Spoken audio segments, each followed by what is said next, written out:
The Thanksgiving ghosting and the binder that changed everything narrator, 63-year-old woman. My name is Sarah and I'm 63. I live alone in the house where I raised my son, Caleb. It's a peaceful neighborhood just outside Dayton, Ohio. 6 years ago, I lost my husband, Jack, to pancreatic cancer.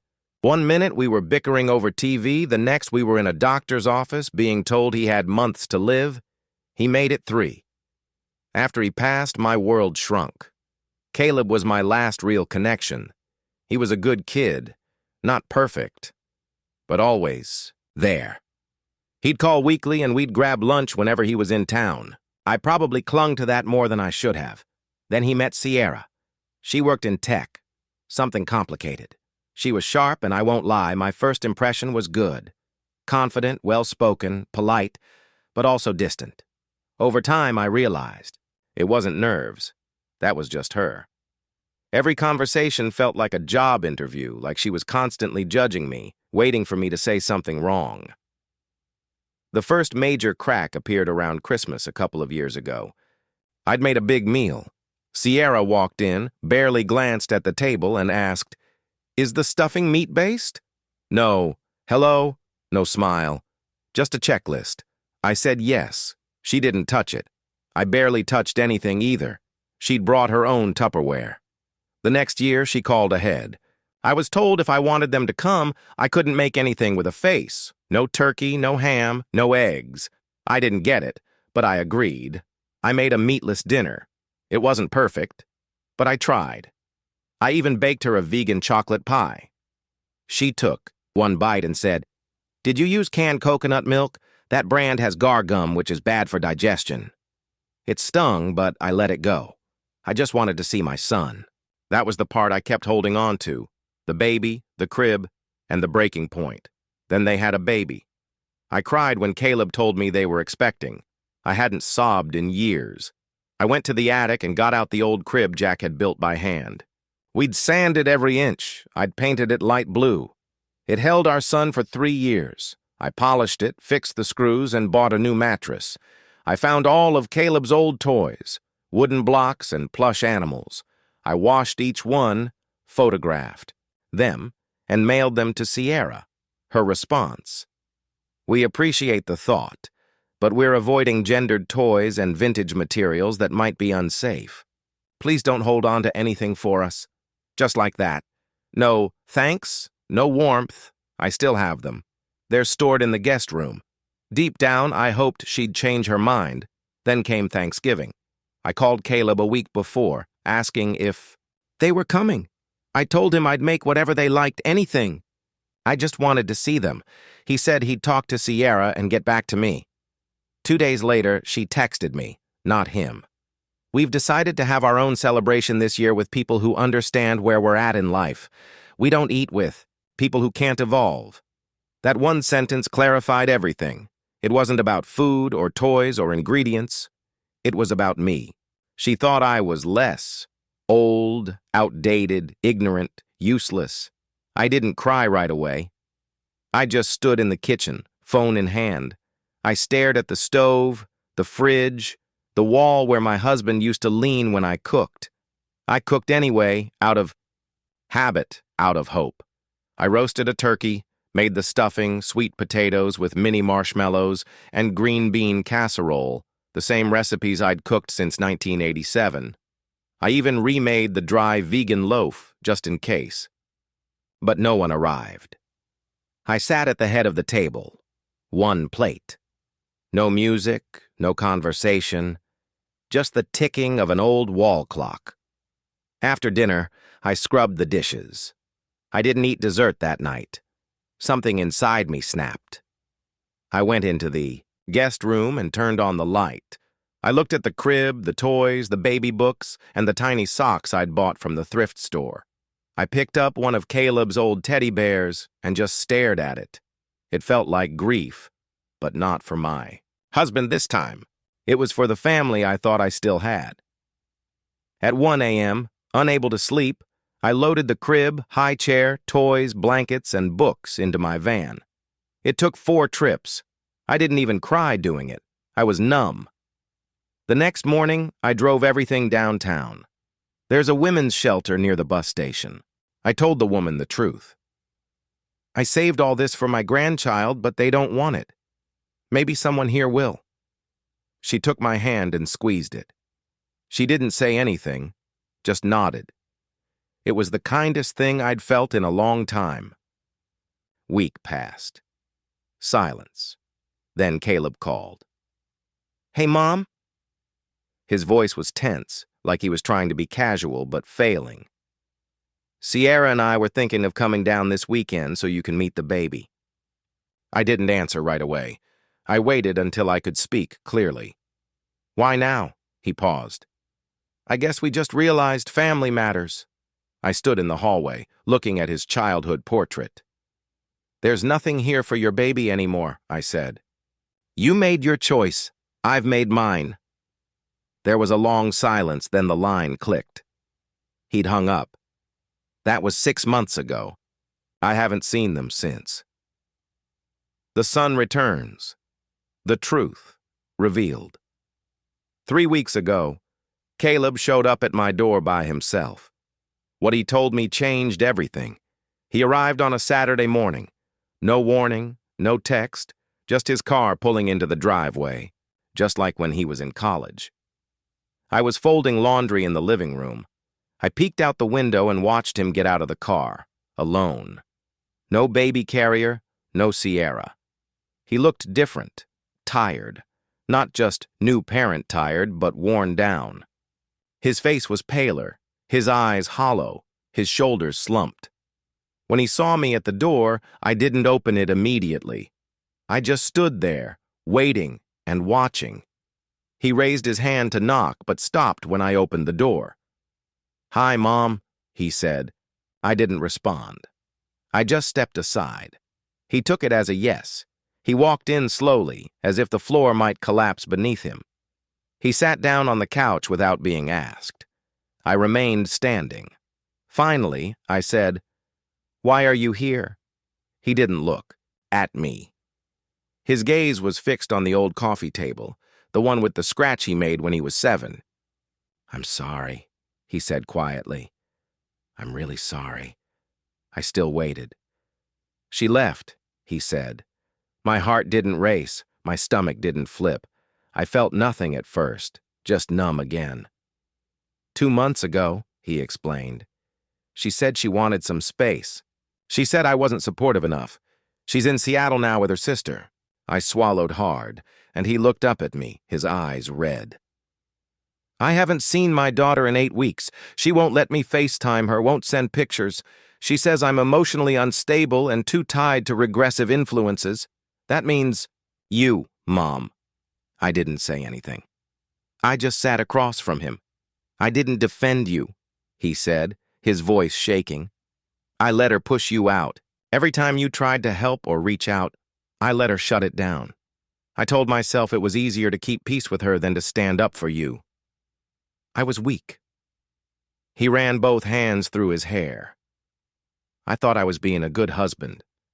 I thought compromising meant keeping things smooth, but I gave up too much. I let her cut you out, and then she cut me out too. I leaned forward carefully. "Why are you really here, Caleb?" He met my gaze, and for the first time in years, I recognized my son, not the man she'd molded him into. "I need your help," he said. He pulled a folder from his bag. Legal documents. Custody forms, texts, and emails. "She's filing for sole custody. Claims I'm not safe, that I let toxic people near the baby." He paused. "She named you in the documents? Said you tried to give her outdated, dangerous items, and that I exposed our child to a woman resistant to growth and modern parenting values." I looked at the folder, then at him. "I've already met with a lawyer," he stated, "but the judge is leaning her way. She has money. Her family's helping her.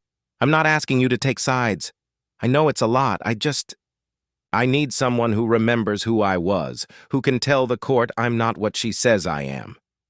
I leaned back and folded my arms. "And why would I do that?" I asked. Why should I fight for a man who left me out of his life, who stood by while his wife made me feel like trash? His eyes filled with tears, but he didn't beg. He just nodded slowly. "You're right," he replied. "I don't deserve your help." For a long time, neither of us said anything, but then I noticed something. Something he couldn't fake. Shame. Real shame. The Roots and River Collective, I got up and walked into the guest room. I hadn't been in there since the night I gave everything away. I opened the closet. One item had been left behind, a tiny book titled, "Guess How Much I Love You." I'd meant to put it in the donation bin, but it had slipped between the shelves. I brought it back into the living room and placed it on the table in front of him. "Start by reading this to her," I told him, "even if she can't hear you right now." When he looked down at the book, he started to cry. I didn't hug him. Not yet. But I didn't ask him to leave either.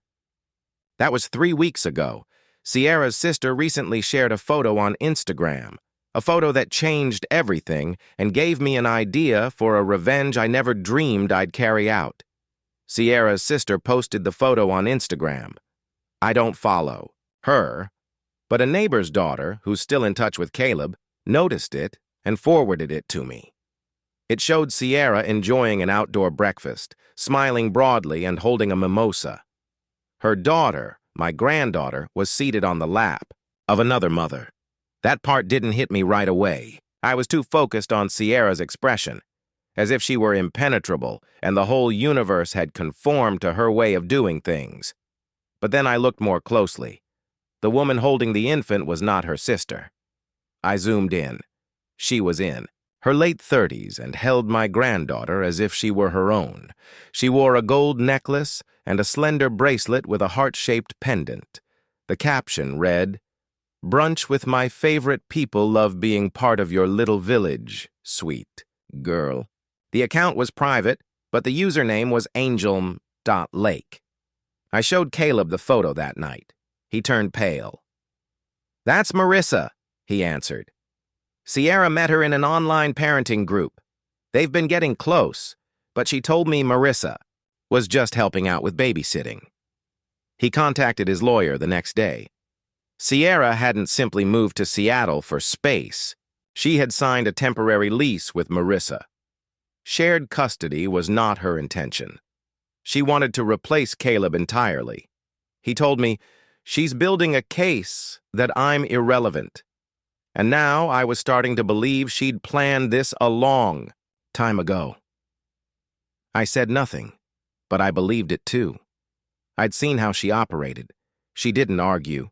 She removed. She erased, clean and silent, just like she had with me. So I made my choice. I asked Caleb to let me handle the next phase. He didn't like that.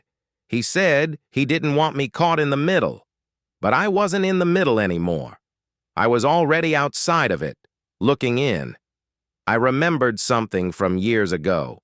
When Caleb and Sierra first started dating, she'd send me unsolicited articles about parenting techniques, food safety, emotional toxicity, and other topics. One of them had been a lengthy blog post about ethical parenting spaces.